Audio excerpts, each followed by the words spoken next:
improving the achievement gap in the gateway cities is basically we want English language learners to be seen more as a resource in our global economy. As a history teacher for the first half of the year in Springfield schools, and then an art teacher for the second half, I have been teaching a lot of students who are ELL, and too often I do see them being the students struggling the most academically. So the fact that we all share that in common, not always, but often, we wanted to focus on this as one of our recommendations. How do we support these students more and really see them as a resource and give them the opportunity to flourish in our schools? So the first issue I've seen is the class sizes are often too big.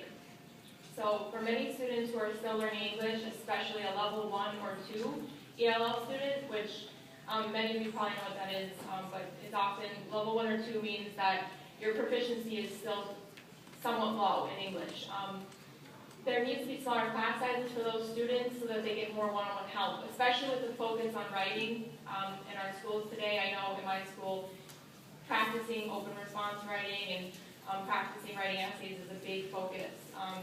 Literacy is a big focus. So in order to help those students learn to write, you really need either more paraprofessionals in the schools to help those students, especially more bilingual paraprofessionals.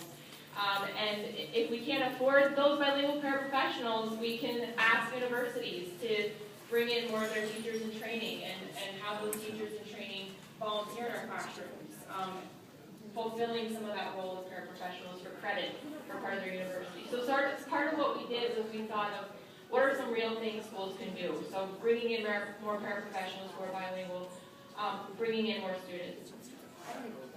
We also talked about the lack of bilingual education right now in Massachusetts. I know in my school, special education takes precedence over ELL. I'm not saying that's wrong, but a lot of the ELL students in my school, they end up being put in special ed classes, even if they don't really need it, because that's where they're going to get the extra help, and that's where the resources are right now. So we need more resources, teaching resources, that are going to support those multiple language speaking students. We also really think that we should raise the bar for expectations for all students in the Commonwealth on speaking multiple languages. So there are some schools right now in California that are bilingual colleges. So the idea that students, even students who are born just speaking English, could be expected to graduate high school or even graduate college and be bilingual. I think that we need to start that expectation from kindergarten and really have the expectation and raise the bar for all our students in the United States, and primarily in the Commonwealth, that all students should be expected to be fluent in 2 languages. If we really want to compete in the global economy, I think this is where we need to go.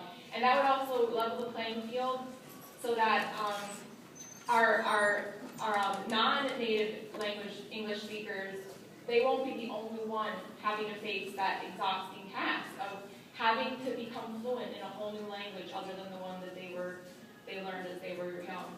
So I think that would help to level the playing field if all students had to become fluent in 2 languages. And we can start that in kindergarten in our gateway schools. So that's the basic key points of that slide. If you want to know more, it's in the report, and I'm going to turn it over to Nancy.